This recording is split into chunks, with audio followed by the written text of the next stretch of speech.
Maraming buhay ang nawala dahil sa digmaang walang kabuluhan. Kristiyano, Muslim, Pilipino laban sa kapwa Pilipino.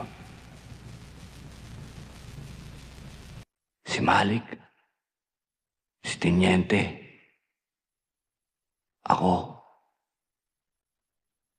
buhay. Pero para sa amin, kami ang nangamatay. Dahil habang kami nabubuhay,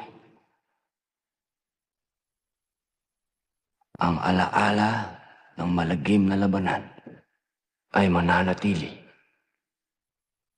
sa aming puso't isipan. At silang mga nasawi, silang mga nangamatay, sila ang buhay. Dahil para sa kanila, ang digmaang ito ay matagal nang tapos.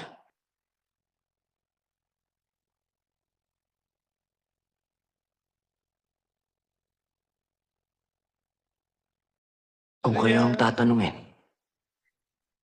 sino nga ba ang biktima? Ang mga namatay o ang mga naiwan nilang hanggang sa ngayon, hanggang sa kasalukuyan, ay patuloy na pinagdurusahan ang kalupitan at kalagiman